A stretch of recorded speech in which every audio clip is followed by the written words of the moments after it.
Have you been hiding your smile this summer? If you've been wanting a straighter smile, it's time to give Byte a try. Byte offers clear teeth aligners without the high cost of braces or endless trips to the dentist. With Byte, you'll be able to transform your smile from the comfort of your home. Their clear aligners are doctor-directed and delivered straight to your doorstep. All you need to do is take an impression mold of your mouth, preview your 3D smile, and order your all-day or at-night aligners. It's truly that simple. They even accept insurance and HSA, FSA dollars. Sun's out, smiles out. Get started on your smile journey this summer by visiting Byte.com and use code WONDERY at checkout to get your at-home impression kit for only $14.95. That's BYTE.com, code WONDERY.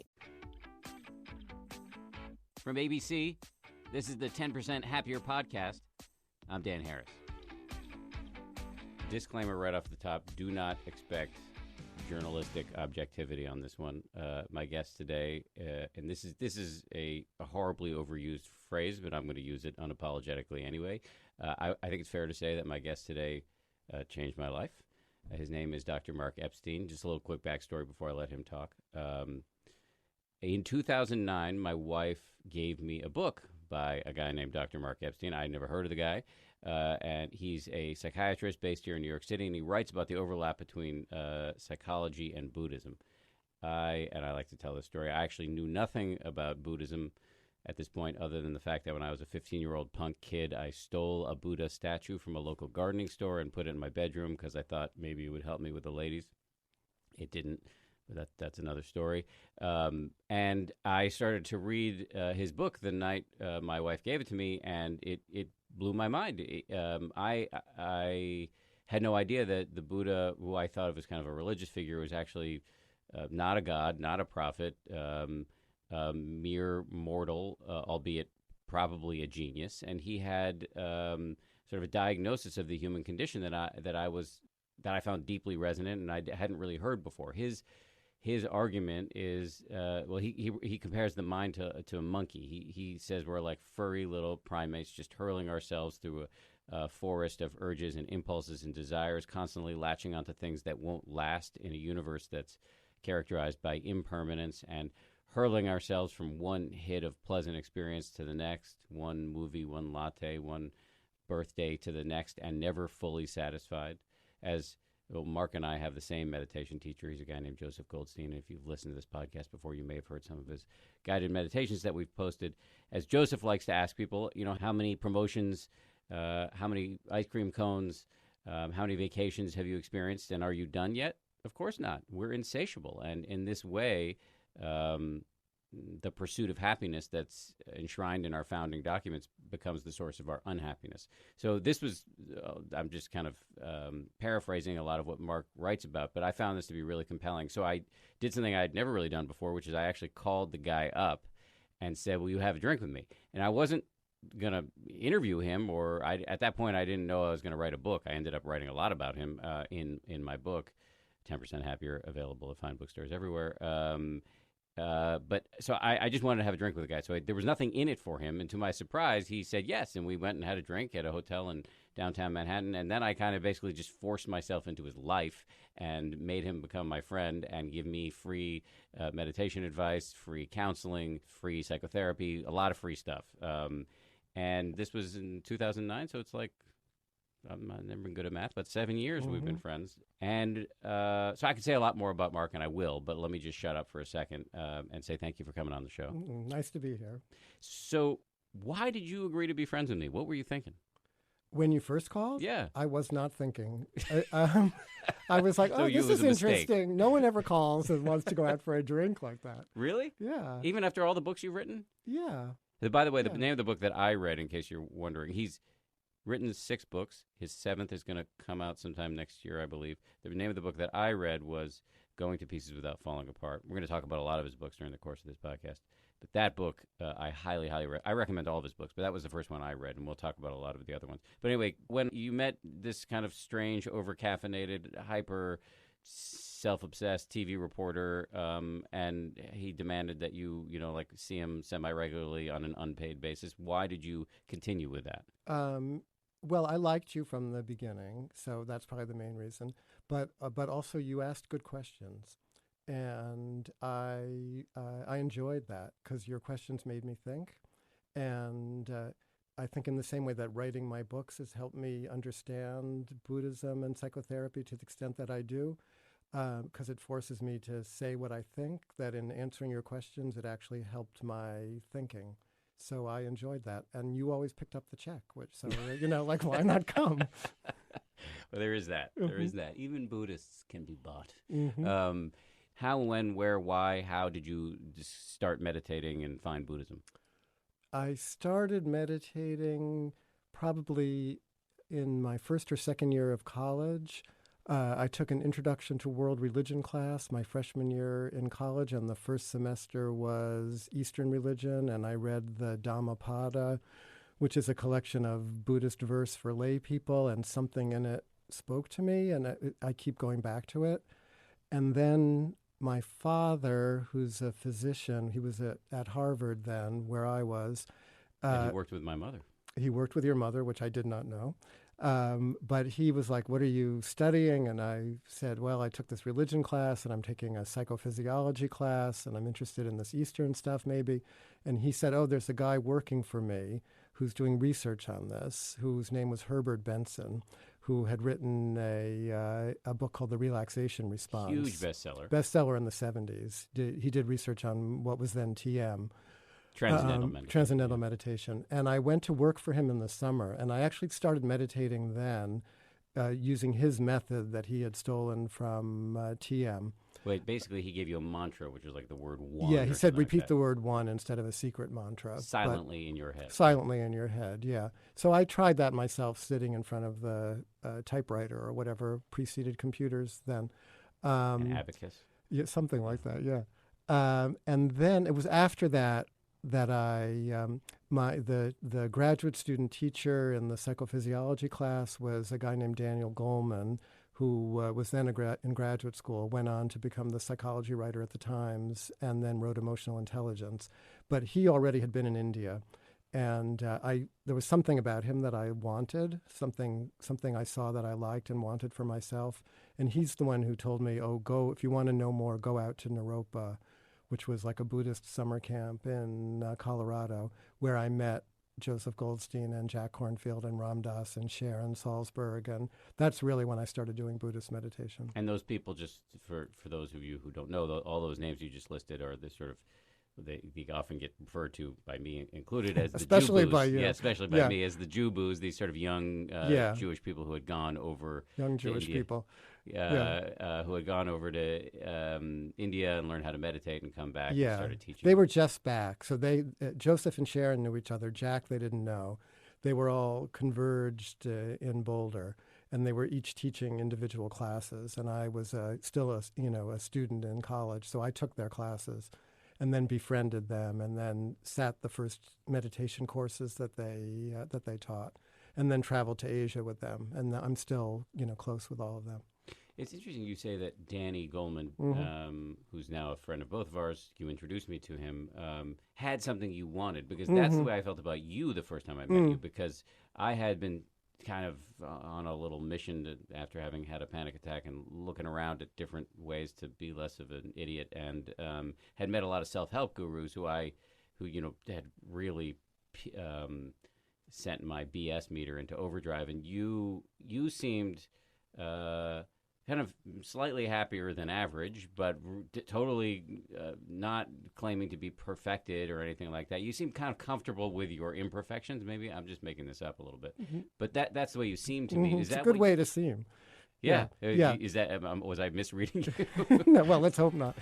But I think that personal attraction thing, that's in the Buddhist world, people tend to downplay desire, or attachment even, or attraction as something that we're trying to get rid of.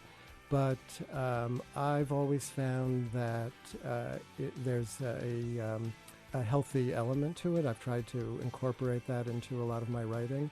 But the thing about Danny Goleman was that he was wearing purple bell-bottom pants.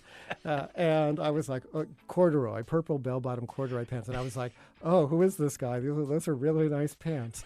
And his wife made them for him in India or something, he told me. I question your fashion taste, but I will Yeah, give well, you it was a pass. 1972. No, fair enough. When we come back, she was kind of asking me, what was going on that you were able to kind of lean in. And one of the things I said was spousal loyalty. And she was like, oh, so do you mean love? After this. Academy is a new scripted podcast that follows Ava Richards, a brilliant scholarship student attending Bishop Gray Academy, the country's most exclusive boarding school. Academy takes you into the world of a cutthroat private school where power, money, and sex collide in a game of life and death. Binge all 10 episodes of Academy early and ad-free on Wondery Plus. Welcome to the Bishop Gray Academy, the country's most exclusive boarding school, a place where the best and brightest aren't fighting to be prom queen or captain of the football team. They're on track to become the next Supreme Court justice. Academy is a new scripted podcast that follows Ava Richards, a brilliant scholarship student who must quickly adapt in a school where rules mean nothing and money means everything. Ava sets her sights on being the first scholarship student to make the list, Bishop Gray's all-coveted academic top 10, curated by the headmaster himself. But with no clear path to the top, she joins the Night of the Wolf, Bishop Gray's underground society with more secrets than the Illuminati. If she bends to their demands in exchange for her own success, one of the 10 coveted spots will be hers, but at what cost?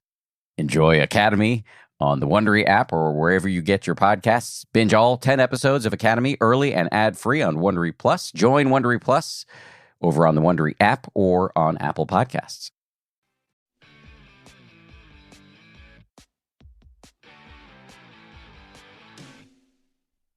So the ease that sort of wafts off you now and that I got from you in 2009, and I know, again, I'm not trying to say that you never have your bad or uncomfortable or unhappy moments. In fact, the fact that you're open about that actually makes all of it so much more credible and aspirational for me. But that was actually not the case back in 1972 when you were first getting into this. You describe yourself in a lot of your books as being a pretty uncomfortable, unhappy, uptight kind of guy. Yeah, well, in order to make the books make sense, I have to accentuate those aspects of who I was. But I was definitely anxious. And I was, I think, probably a big worrier and something of a striver also within my, academic world.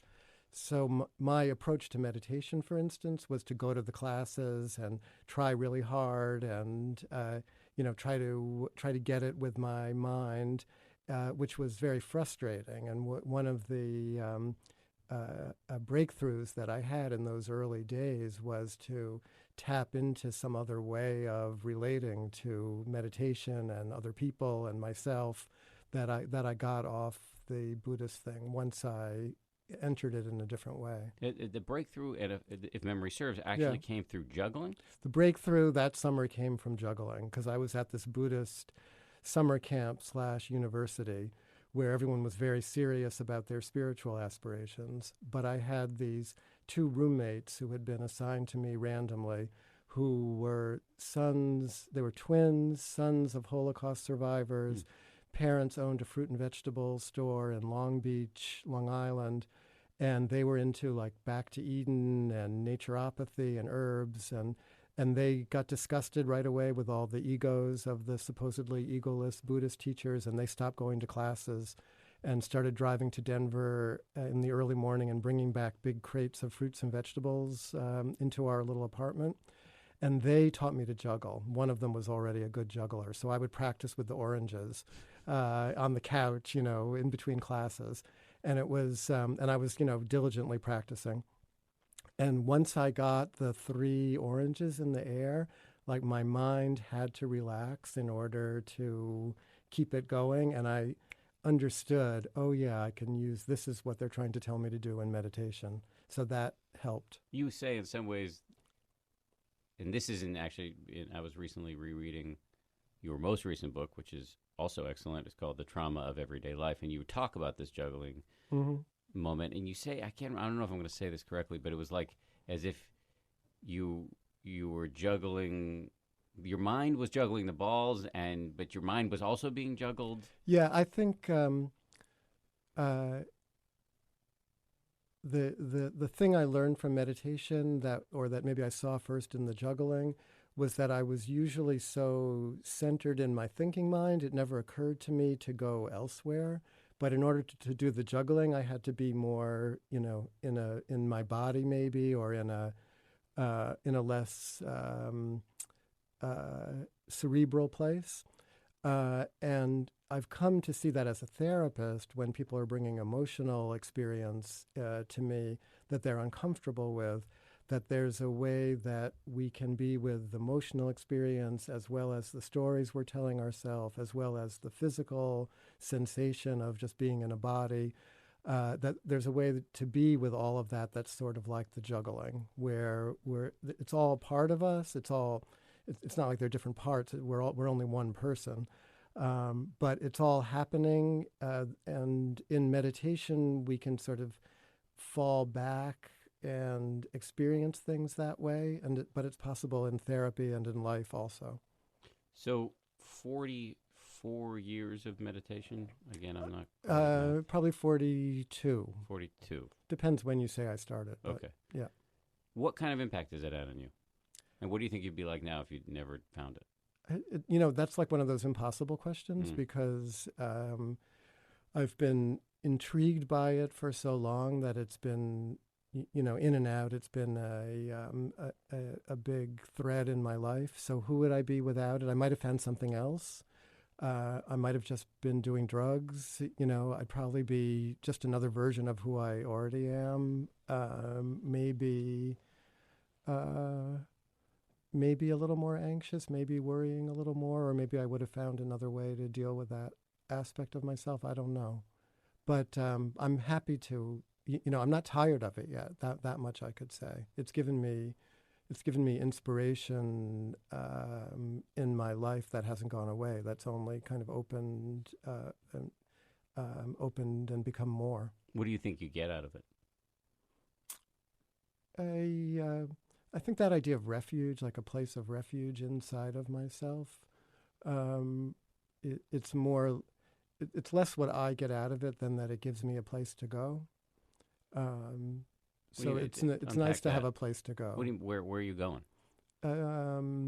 Inside somewhere, inside to a kind of timeless place. I was trying to explain this to my father before my father died. He died of a brain tumor, I think like 8 years ago. And he had a brain tumor on the in the silent part of his brain. So he was totally conscious and aware, unimpacted except for his sense of balance and direction. But I had never talked to him. He was a physician, as I mentioned before, a scientist. And I had never talked to him about the spiritual stuff since the time when he sent me to Dr. Benson. But I realized, he's going to die, and maybe I should try to talk to him about what I've maybe learned from this whole thing. So I said to him on the phone something like, that place inside of you where you feel the same, who you were when you were 19 and who you were when you were 30 and who you were when you were 50. It doesn't really feel any different. And that place, if you try to look at it, it's hard to find. It's sort of invisible or transparent, but you kind of know you're you in there. I said that's the place they say that if you relax into that, you can kind of ride that out when you're dying. And I think I was trying to talk about what is the place I go to in meditation when I'm not just thinking. And he was like, okay, darling, I'll try. But he was really listening. That's the closest I've come to being able to describe what that place might be. And what's your process when you meditate now? Mm-hmm. How do you get to this place that you're describing? What do you do, and how long do you do it, and where do you do it, and when? I long ago stopped being religious about the meditating, so I'm not trying to do it for X amount of time or trying to do it at certain times of the day or whatever. But if the time opens up, then I'm happy to meditate. And I have a few places around the house that are good for that. So I'll go to one of them. And I don't do it with a clock or a watch or anything. I just sit until I'm ready to get up. And I watch my breath I use the breath as the central object. So when I breathe in, I try to know that I'm breathing in. When I breathe out, I try to know that I'm breathing out. But I've stopped trying to zero in on the sensation of the breath as precisely as I did for a long time, realizing I could back off from that a little bit, and that opens it up a little more, or it has recently. So I do it when I can for as long as feels right, and I've been trying every year to go on a silent retreat for a week or 10 days or however much time I can give myself. Talk a little bit more about not fixating so much on the sensations of the breath. What are you feeling instead? That came out of the last retreat that I did, where one of the instructors mentioned that as a possibility, and it spoke to me. So I've been practicing. I instead of trying too hard to find the precise sensation, I've just been like, when you breathe in, know that you're breathing in. That's how the actual instructions read. Right from the Buddha. When you breathe out, know that you're breathing out. So okay, I do know when I'm breathing in. I'm often like slightly criticizing myself for not being able to find the breath the way I think I'm supposed to. Like that never really. I think I was like that 40 years ago, and that element is still with me. So I'm trying to work with that. So I realized, okay, I know when I'm breathing in. I know that I'm breathing in when I breathe in, so that's good enough. And I know that I'm breathing out when I breathe out. And that, I think, helps me settle into a more concentrated place, which I think is like the stepping stone for, that balance between effort and no effort that seems productive in meditation. But how does what you're describing, sort of knowing you're breathing in, knowing you're breathing out, how does that get you to this place you were describing to your father? How does it get you there? Yeah, how the whole thing. The whole thing is mysterious, and God knows how one thing leads to another. But what I've seen very clearly over the years is that the meditation is a real thing. It's not a fake thing. It's like if you really do it, stuff happens. It teaches you. So. But it doesn't teach you if you don't do it. But if you just do the basic thing of like, breathe in, know you're breathing in, breathe out, know you're breathing out. If you're thinking, know that you're thinking. If you're feeling stuff, know that you're feeling it. The meditation has a momentum that brings you places, shows you things. So one of the things it's shown me is that what I was trying to describe before, that transparent, subjective place that we could call self or no self, but that we all kind of know that it's there, but don't spend that much time in it. The inner Mark. Well, is it really Mark? I Right. don't know. I had a whole thing about Mark on one of my retreats too. Tell me. Like, I don't really like that name, and I felt the sort of like burden of the name, like people calling me Mark when I was a little boy and stuff, and having to answer to it. I was like, oh, it's just a name. Like, what a relief. I don't have to, I don't really have to be Mark. It doesn't have to be an inner Mark either, One of the most confusing things about Buddhism, at least to me, I think for a lot of people, is this idea of no self, selflessness. Yeah. Not in the sense of generosity, but the fact that the inner, well, let's take the inner Dan, since you don't like the inner Mark so much. The inner Dan, which is this feeling we have of being ourselves, if you look for it, you won't really find it. But if we didn't exist, we wouldn't have to put our pants on in the morning, right? So how do we understand this thing of we don't really exist, there's no self? Yeah, well, you don't really exist, but you do have to put your pants on in the morning. So that is, you could just work with that idea. But selflessness, I think probably selflessness might really mean selflessness like kindness to the other. It could be as simple as that. I think it's also that the self that we take so seriously, it's not as real as we feel it to be when we're in our neurotic, self-obsessed, worry. Robert Thurman, my friend, the professor of Buddhist studies at Columbia, he had a Mongolian Tibetan teacher when he was young in the early 60s, who used to say to him, it's not that you're not real. Of course you're real. Your problem is you think you're really real. So it's that sense. I always like that. It's that sense of really real that I think the Buddhist no self is after. When you peel away the endless kinds of stories that we're repeating subconsciously about who we think we are. When you see those things as just stories, just thoughts, no more real than any other kind of thought, it's not that thoughts don't have their own reality, but they have a very evanescent reality. So all the thoughts about yourself are just that also. Take all that away, and then you don't really know who you are. And it's in the not really knowing who you are that maybe you're getting close to what the Buddhists are describing in no self or emptiness or whatever. But so what? So that's liberating, because then the inner Dan doesn't have to be the inner Dan that the inner Dan thinks he is, Yeah, but then you could be such a much nicer person. It's turning out to be true. Yeah, don't. You always quote your wife as saying it's true. No, she doesn't. She says I'm less of a jerk. But she knows how to talk to you. Well, that's probably. We just had a long and interesting conversation that I will actually discuss with you. Okay, you'll have to tell me. Yeah, because I'm going to use this as yet another occasion for free therapy, and there's no food that I'm buying you, so this is really going to cost you. That's true. Anyway, but getting back to this whole no self thing, yeah. I've never really known what to do with it. It is true and very interesting that if you close your eyes and look for you, or look for, like one of the exercises that Joseph teaches, which I think he's taken from Dzogchen teachers, which is a kind of a flavor of Tibetan Buddhism, but which is, to listen to sounds. Yeah. You talk about this too. Listen to sounds and look for what is hearing. Yeah. And you won't find what is the knowing. hearer. I think he says what is knowing, because you're hearing the sound, but what is, he says what, but it could be who is knowing. What? The knowing is just there.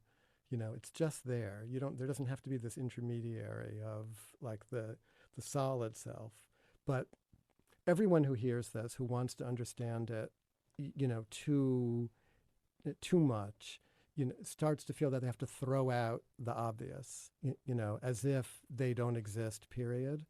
And even in Buddhist thought, they've had to deal with this. Once they put forth the idea of no self, but then they also had the idea of reincarnation, then they had to explain, if there's no self, but you get reincarnated, who's getting reincarnated, So there's definitely, so then it's, you can think about the soul, but they also had a thing about no soul.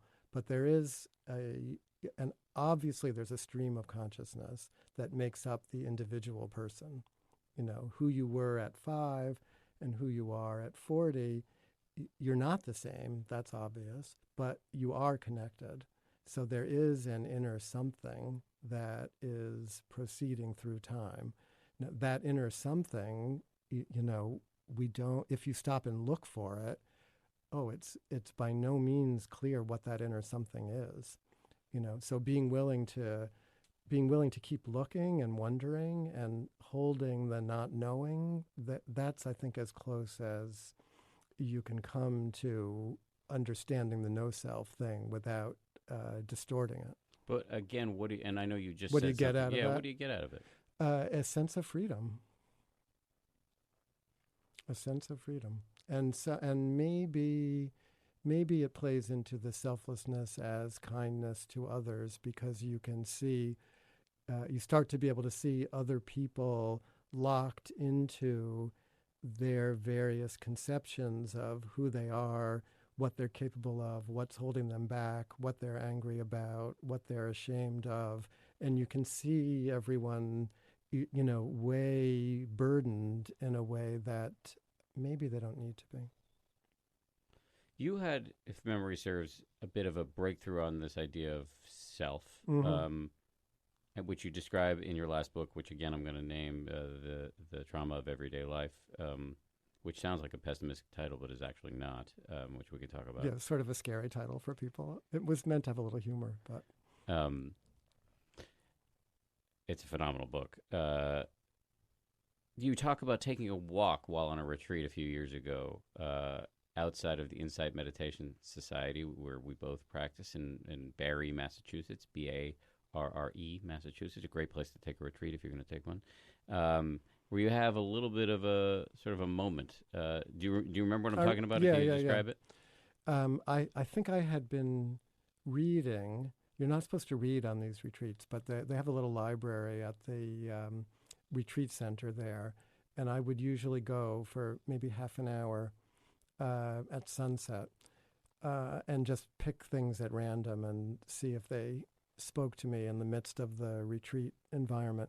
So I think I had been reading something, the punchline of which was, there's no self apart from the world. And because, like you were just asking, this thing of self, no self, like what am I looking for when I'm meditating? What's it, that's always in the mind when we're doing this practice. So I like that phrase, there's no self apart from the world. And then when I was taking this walk, which I like to do when I'm on retreat there, I would go out early in the morning, like after breakfast, but 7 o'clock kind of thing. So the birds are all alive, even in the middle of winter, and the sun is trying to peek through and so on. And there's a nice walk on an old stage coach road kind of thing. And I was walking and listening to the birds and looking at everything, and in that meditative place. I'd probably been there for a few days. And that phrase, there's no self apart from the world, started to resonate. Like I was just in my sensory experience and realizing that me and the world weren't two separate things. It's kind of, it gets trite if you try to talk about it, but my usual experience is I'm here and the world's out there, and I'm walking through it kind of thing. But I was like, okay, no self apart from the world. My eyes are just reflecting what's out there. My ears are just responding to what's out there. And that sense of there being one indivisible union, that included me in the world, all of a sudden I thought, oh, maybe I'm really understanding something. And I remember I went to Joseph Goldstein, who was in residence as the teacher there, and I described this, and he was like, oh yeah, that might work for a while. Something like that. But that seems like the freedom, like just the intellectual or even the visceral knowing that, okay, this self, the inner Dan is real but not really real. The really getting a gut level sense of the indivisibility, that you aren't separate from the world. How can you be? You're great. You're created out of the same atoms. Well, I think that's the inspiration in a way, or that gives you some kind of confidence that you don't have to be, like you always like to say, you don't have to be the I think the freedom is more like when your boss is giving you a hard time, or your daughter is making you feel bad, or you're having a fight with someone close to you, that you don't have to respond in the way you normally do. That you have that you actually feel like you don't have to, and somehow that experience of that you're asking me to talk about, of taking that walk, somehow that is helpful. That memory is helpful in those other more stressful moments. I don't quite know if I could explain why, but I'm pretty sure it is. The thing that sort of comes through, and just in this conversation, I'm sure people hear it, and it's come through in all of our conversations, is maybe this is what led to me calling the book 10% Happier in a way, which is that you really do not oversell or even try to sell at all the notion of meditation. When I asked you, what's it done for you, you were like, well, maybe maybe I'm a little bit less anxious after 40 whatever years of doing this. Where does that kind of modesty vis-a-vis the impact of meditation come from? I'm still waiting for the 10%. You haven't even gotten that. I don't know. Where does the modesty come from? Yeah, why do you play it down? Or maybe you're not playing it down. I don't think I'm playing it down. I think I'm not playing it up because I'm not selling it. And I don't think it's right for everybody, the meditation. I'm a therapist. I've been a psychiatrist, like seeing people in therapy for almost as long, 30 some years. And people want a quick fix, you know. They want something that's going to change them. And maybe that's our culture, or maybe that's just people. But psychotherapy's not a quick fix. Meditation's not a quick fix. People are, even if there's no self, people are really hard to change, you know. Meditation requires that you actually do it, which most people don't. And it might not even be the right thing for a lot of people to be, you know, sit there struggling with their minds, like, you know. So I'm definitely not trying to sell it. I feel like it's been a big help for me in my life. So, and I've written a lot of books about it. I'm not hiding that. But I think it's there for people who are drawn to it for whatever reason, to explore themselves. And when that happens, you know, like for you, who would have thought you would have gotten so into it? And you really have, and you're doing all the, you know, like, look what's come out of you as a result. So, and that does happen, occasionally, but it really touches somebody. In your view, what's more effective? And maybe this is a false binary, but what do you think is more effective, therapy or meditation? Oh, it totally depends. I think one of the things I object to, the way mindfulness has taken over popular consciousness in the therapy world, is that it's kind of edged out traditional psychotherapy, so that a lot of people in training feel like they just want to learn how to be a mindfulness teacher instead of learning how to be a psychodynamic psychotherapist. Or a lot of people feel that if they just learn mindfulness, they can get help with their childhood feelings that are still haunting them, that it should be enough. And I don't think it is for a lot of people. So I'm all about, you know, use whatever helps, including medicine and so on. I just gave the other day someone who had a lot of trouble going to public events, you know, public speaking, or even going to a dinner party, because he would feel really anxious.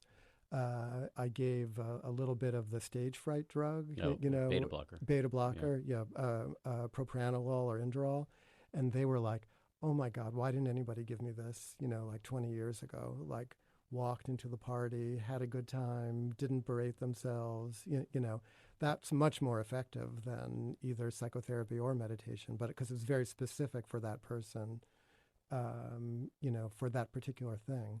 So sometimes there are very specific treatments that help, sometimes not. And then, so everyone has to find what works for them. I strongly agree with that, and I may feel this way just because I've known you for a while, but there are a lot of arrows in the quiver when it comes to well-being. Yeah. Therapy, medicine, medication, sleep, diet, exercise, good relationships, having a meaningful work life. And you don't have to choose one, and none of them is a silver bullet. Right.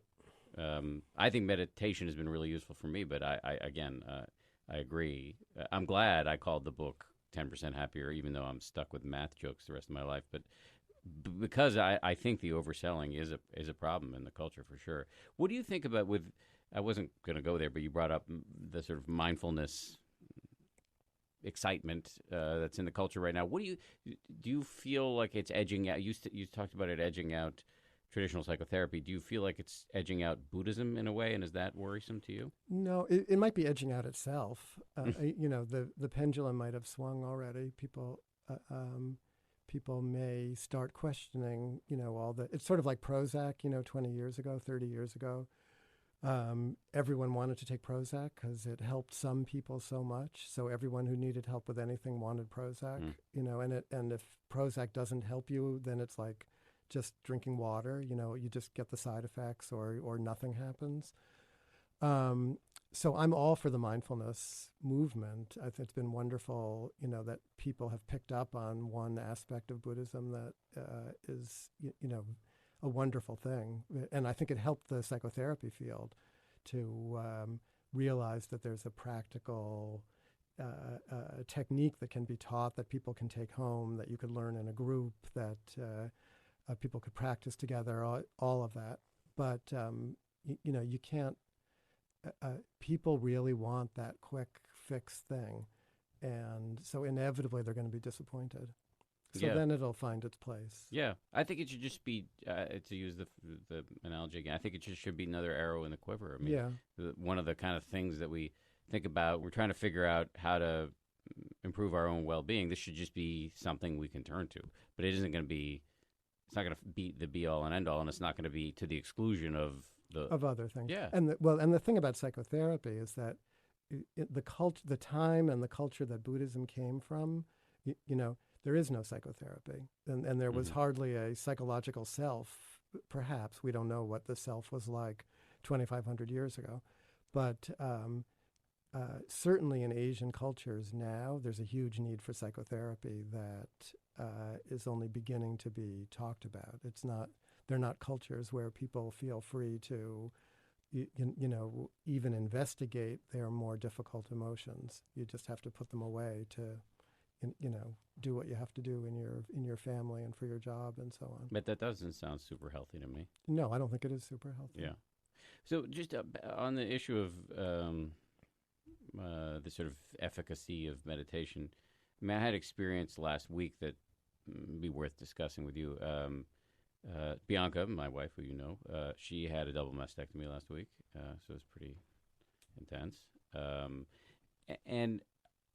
It was interesting to watch my own reactions around it because I'm so squeamish and not naturally super, nurturing. There was a passage in one of your books, Going on Being, where you talked about during the birth of, I think, your second child, you were a little detached in the delivery room, and your wife was a little annoyed at you because you thought you were kind of applying some of the lessons of meditation, but you were misapplying them. But I kind of tried to lean in, even though I'm so squeamish. I could feel it in my body, and I was getting cold, and I was also getting angry that she was in pain, and but I tried to be right there for her and look at the wounds in a way that I wouldn't normally do, even though my parents are doctors and Bianca's a doctor. But I really try to not fight my own instincts, but be aware of my instincts and let them pass and do what I thought was the right thing, which was to lean in. Yeah. So I'll just stop talking and see what you have to say about any of that, including your own experience that I mentioned. Well, I think just the way that you were describing it is sort of the answer to the question that you were asking me before, like how does all this help? That you were able to not repress or suppress your own instincts, but kind of allow them to float around wherever they floated around in your head. And then deliberately try to do what you thought to be the right thing. That just seems like a very fruitful use of the meditation. So I hope she felt what you were doing, not what you were thinking. Well, I told her both. I mean, I think she felt it, and we were just talking about it. Partly kidding. Well, no, kidding is fine. We just had a funny conversation in which she was asking me, she was saying that she thought I was very supportive and she wanted to say thank you. And I say it's ridiculous to be thank you. This should be basic cable. If you have major surgery, your spouse should be right there. And that's it's not non-negotiable. Yeah. So I don't know if her thanking me was, speaks to the low bar that she set or what. But she was kind of asking me, I know how squeamish you are. So what was going on that you were able to kind of lean in, and I don't know. I was listing a bunch of the things, and one of the things I said was spousal loyalty, and she was like, "Oh, so do you mean love?" And I said, "Yes, that's actually what I meant." But I think this is exactly what meditation, where the benefit of where the rubber hits the road with meditation. Yeah. So I've been doing it for 7 years, not a long time, but if you work on your biceps for 7 years, you'll be able to lift stuff up. And if you work on seeing clearly how your mind and body are at any given moment without getting carried away by it, then I think when you need it, sometimes you'll be more effective or less. Well, it's such a good example of how you end up feeling better by doing the thing that's a little more difficult. you know, because you didn't have to pull so far away from her. Or it just because yes, and also there's just less of a you see that the buffers between you and doing the thing that you know is really the right thing to do aren't as solid as you thought. It's just your mind. I know, it's just your mind. Yeah. So I don't know if I'm now overselling meditation, but I do think that it can be useful, and that was a great example for me personally.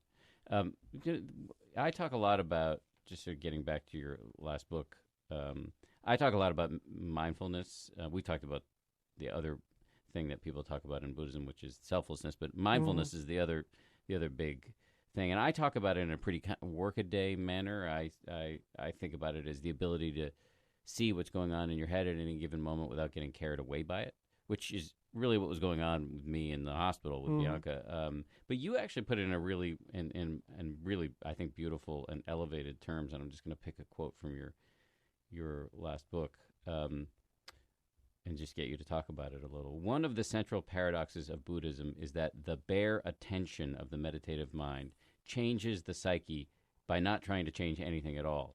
The steady application of the meditative posture, like the steadiness of an attuned parent, allows something inherent in the mind's potential to emerge, and it emerges naturally if left alone properly in a good enough way.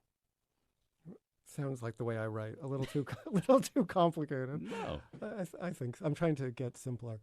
I like the phrase "bare attention." I like to mix that up with mindfulness. One of the first books that I ever read about mindfulness, about Buddhism, was called "The Heart of Buddhist Meditation" by who I thought was a Sri Lankan monk from Ceylon named Nyanaponika Thera. Thera's Thera, which just means elder, it turns out. And Nyanaponika means flowing towards wisdom, I think. But he was a German refugee. Nyanaponika was a German refugee named, I think, Sigmund Fenninger or something, who left Berlin in the 30s and went to Sri Lanka and studied Buddhism, and then got put in a prisoner of war camp by the British during the war, did a lot of translations of Buddhist texts, and then moved back to Sri Lanka and started the Buddhist Publication Society. And he wrote a lot of the first like Westerners interpreting Buddhism for us. He must have written in German and then it got translated into English. I'm not sure. But anyway, he used this phrase, bare attention, which he had a good definition for that I almost know. The clear and single-minded awareness of what happens to us and in us at the successive moments of perception. Just the bare knowledge, like an exact registering, knowing your reactions as separate from the thing itself. it's like the raw data of experience. Like the raw data of experience, yeah. So I really like that. I keep coming back to that. I think the first Dharma talk, the first kind of attempt I ever made to teach Buddhism in a public way, I framed it around that idea of bare attention.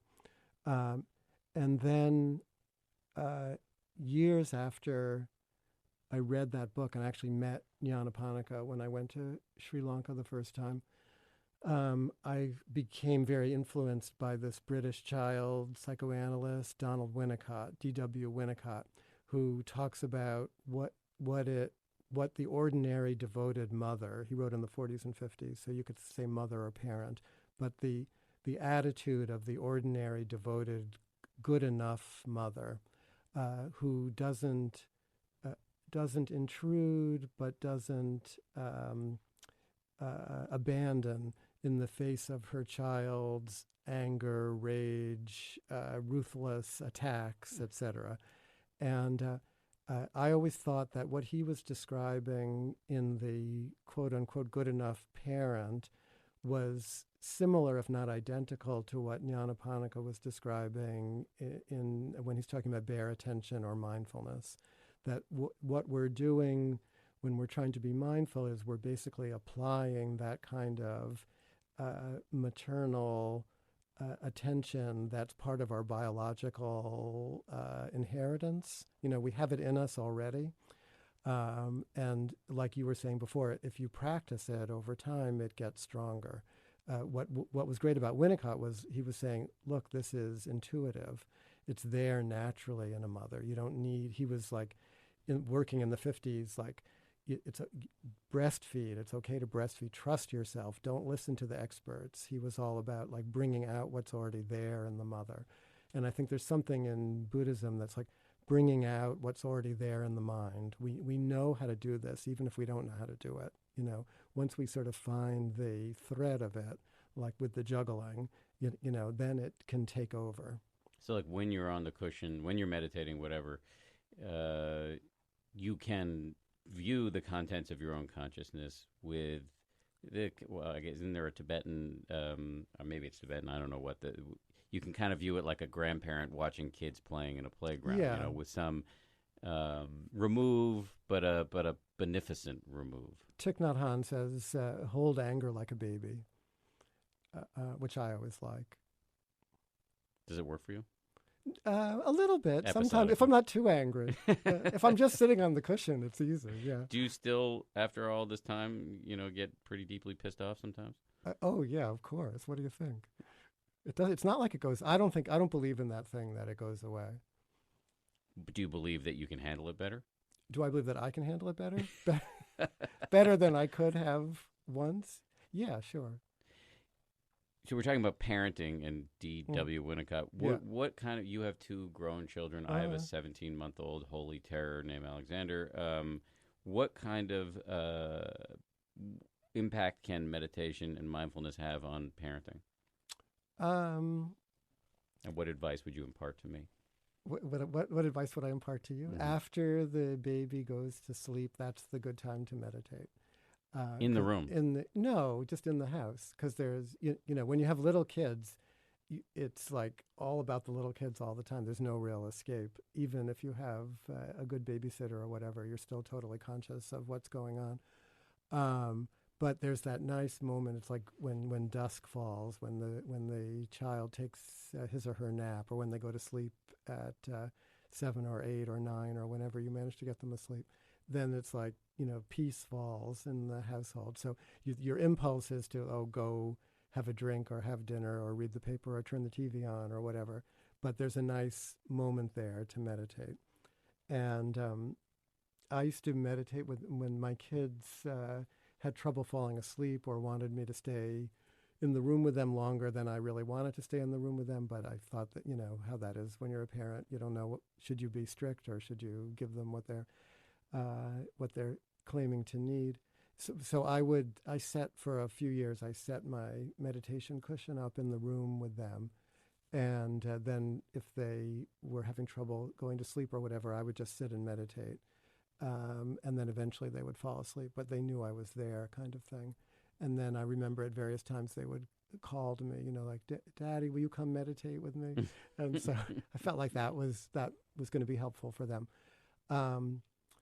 But I think now that they're older, they're both in their 20s, some of my faith that if I just, meditated around them or introduced them, made this part of what they were growing up in, that it would take care of all of their problems, I've been disabused of that. You know, they're their own individuals. They have their own stuff to work out.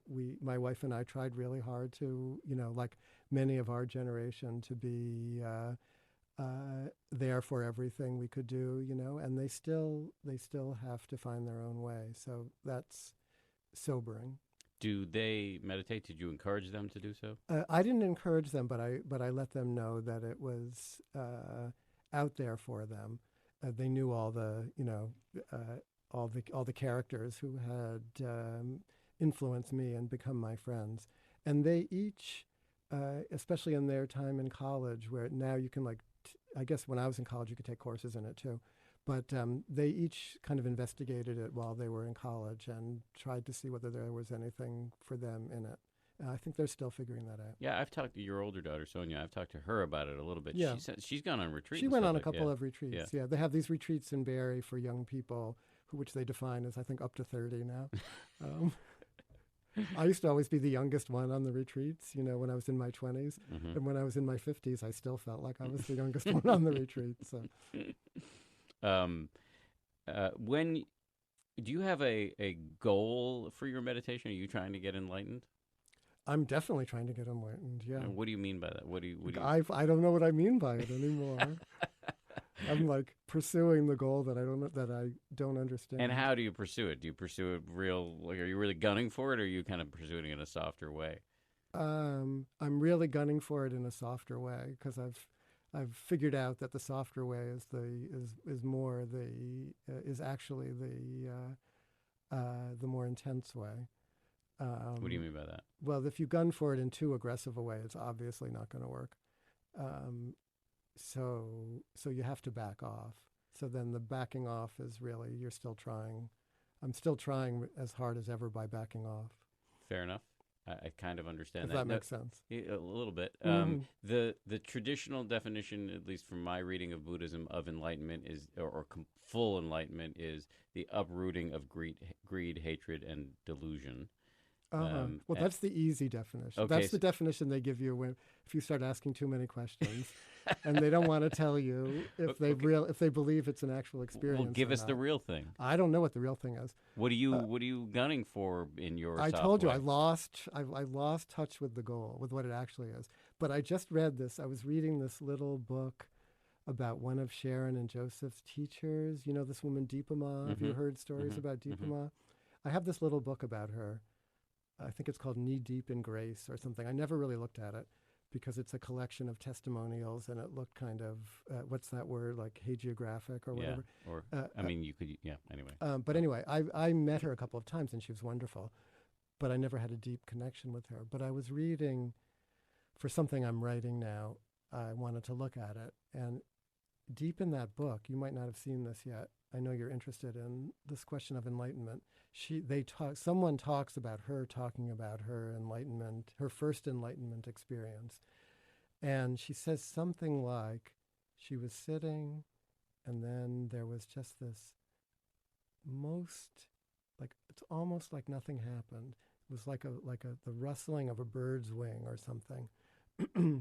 And just an instant that had a different quality, like a sort of almost like really nothing quality.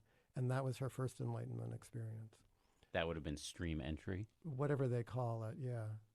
Yeah, I mean, I think early Buddhism created a bunch of narratives around these experiences that then they coded into, made a story out of. So yes, stream entry. But that was according to either her or whoever's telling the story, that, the nature of the experience was that ephemeral. Why? But not something she missed, But why are you gunning for this thing that you've lost? Why set this goal that you can't even define?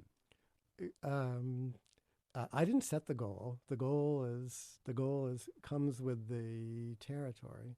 Yeah, but you can ignore it. I basically have ignored it, except that I believe in it. You're talking like one of these, like you're talking like me, Yoda, like who's giving this elliptical. You're asking me to tell you what's real. I'm trying to tell you this is how I think about it. But you see how it would be confusing, right? Or are you deliberately trying to confuse? I'm deliberately confused.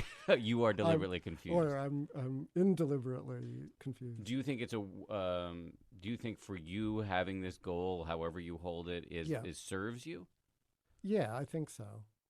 Like, there's a famous story about Tsongkhapa. He's the great saint of the Gelugpa school of Tibetan Buddhism, lived in the 14th century. When he got enlightened, the first thing he did when he got enlightened, he wrote a big enlightenment statement, But the first thing he said was, it's exactly the opposite of what I thought it was going to be, which I always like that because I know I'm not enlightened. So what do I think it's going to be? How do I imagine it? Like a great cessation, no more greed, hatred, and delusion, like going to a heavenly place, like, like finally understanding everything, what are the what's the opposite of all of that? What would that be?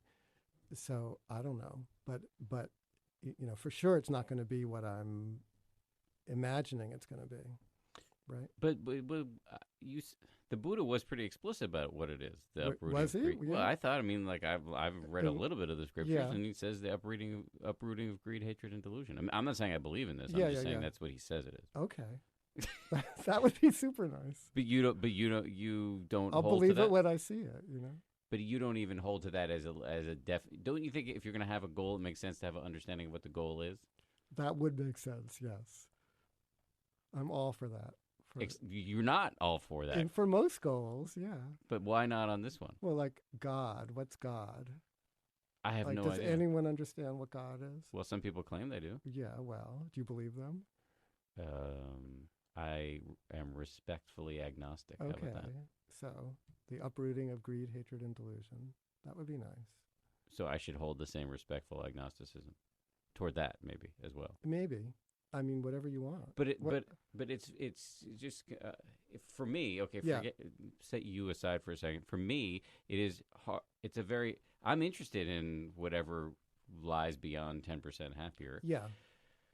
But I don't know how to define it. I don't even know if I believe in it. Well, you know that the self is a problem, Yeah. right? Like we're all sort of like locked in a little bit Mhm. to this body-mind phenomenon that we experience as, like Mark or Dan, Mhm. and we know it's sort of troubling. Like we're in this body. How did we get in this body? And we have this life, and we're going to die. We see our parents, and things go wrong, and we're like we know what it's like to be us. And then there's this notion of enlightenment, like what enlightenment says, the idea of enlightenment says the way we're experiencing the world is ignorant or deluded, right? So what does that mean? You sort of know you're deluded, but there's greed, hatred, and delusion. Like greed, we know; hatred, we know. Delusion, like what is that? You kind of know what it is. So I kind of think about it as being confused about it's all. I don't know if I'm going to be able to articulate this well, but the delusion is something around the sense that you are separate from everything else when of course you can't be. Right. Maybe that's it. Maybe it's just like no self apart from the world. Right. And we're part of the world. But what like you were asking me, like so what? But does it come down to that trite idea of oneness with everything? Probably not, because we can imagine that. But if it's exactly the opposite of what we can imagine, it's probably much more. It's probably much more about like we're loving entities and we're not always connected to the love that we're capable of. In my mind. Say more about that. I don't know. That's all you have to say about that. Yeah, I mean, basically. We're capable of more love than we express. But that goes back to a connectivity and oneness, doesn't it? Yeah, perhaps. Did you read the book On Having No Head? I did. Joseph loves that book. Yeah, he recommended it to me too. So it's a book called On Having No Head, and I can't remember the name of the German guy. Yeah. British. A British? British guy. And I, too, read this on a retreat, which I know it was like an illicit little book that I kept in my room. But it really struck me. His idea is, his little conceit is that you can see other people's heads, but you can't see your own head. And in fact, your experience of the world is of headlessness. Mm-hmm. And I found that to be actually kind of powerful. I mean, it's silly at first, but it actually is real. That if you look, the way we're experiencing the world is through this kind of yawning chasm of pure knowing, right? Mm-hmm. But there seems to be something there to that. I don't know if it connects to what we're talking about. Yawning chasm of pure knowing. I was just pulling that out of my butt. Yeah, that was good. All right, thanks. But do you think do you see a connection between that and Yeah, well, like Joseph said when I came to him after that walk, like that'll work for a while. Working with that. Then it kind of loses its kick. dynamism. Yeah, right. loses its kick. But what is that? So these things work for these little, like, on having no head might work for me for a little while, or some little meditative technique might work for me a little while. But that does seem to indicate that there's something that will do it for you, and we just haven't found it yet. Yeah. This is what kind of messes with my mind about enlightenment. Well, also if I'm right at all about that we're capable of more love than we're expressing, and that's sort of the point, then just to say that it's about connection or pure or oneness or whatever, that diminishes the individual responsibility of being, embodied Right. or minded, whatever. And having agency. Having agency. Yeah. And I'm pretty sure the point is not to just surrender your agency. Right. So, I mean, in some ways, it may come back to just sort of normally selfish, self-centered Dan in the hospital last week with his deeply suffering wife, and I had more to give than I thought I had to give, even though, frankly, what I was giving is so, as I said before, basic cable. I mean, like, that shouldn't be. I'm not overly proud of myself for not being an absentee husband in that moment, but I did have more to give than I thought I did. And maybe that is kind of like a continuum of enlightenment. Maybe. You know, that the book of mine that you liked, the Going to Pieces Without Falling Apart? I like all your books, just for the But record. the one that brought you to me, the way I structured that book, because I had just read all this Buddhist tantric stuff, was around the 4 stages of Tibetan Tantra, which are compared to the process of falling in love. So it was, I think, looking, smiling, embracing, and orgasm. Because the closest experience that we can have, so it's said, in a regular life that approximates the experience of enlightenment is the process of sexual union. So, and the thing about sexual union is that you're simultaneously yourself, but also in union with the other. So I think there's something about the simultaneity of being an individual but also connected, that because we think in a binary way, we think we're one or the other, but that it's all existing simultaneously at its core. Something about that is interesting to me. Yeah, you in some of your books you talk about sort of porousness of borders. Yeah. Personal borders. Yeah. And they use orgasm, in the secret teachings, they use orgasm as, what they're saying is that the underlying nature of reality is orgasmic.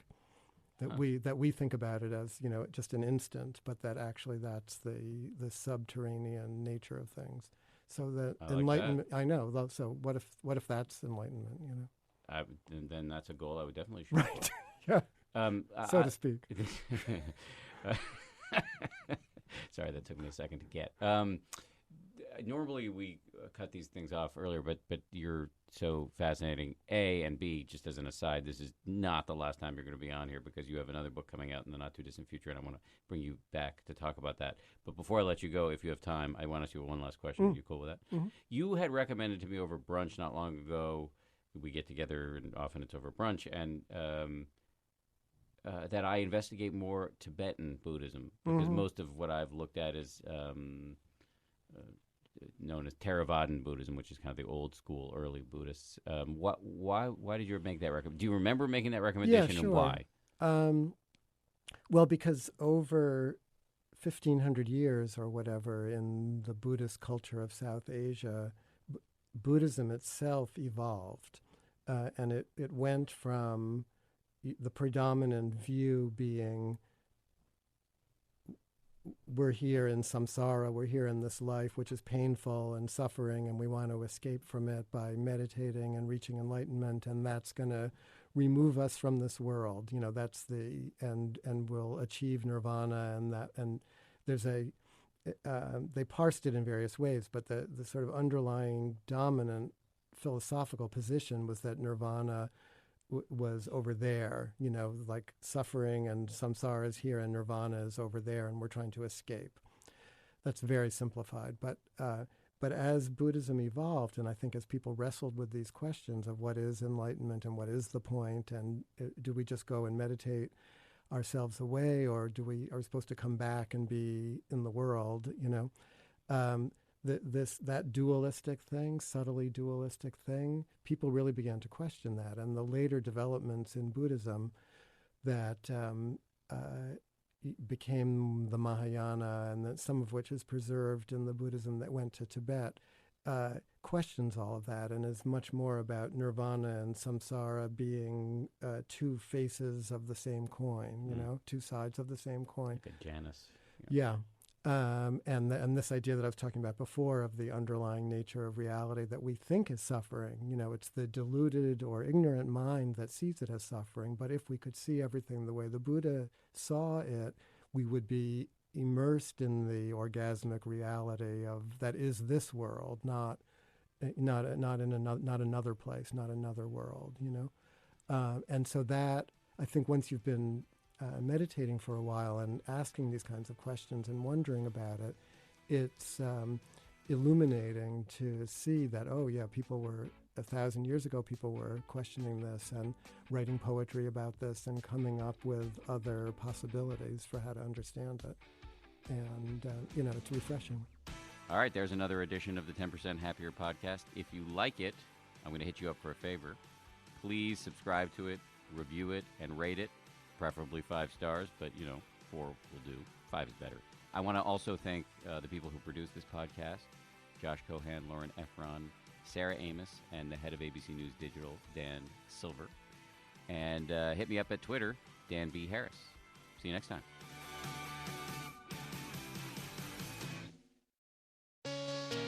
Hey, Prime members.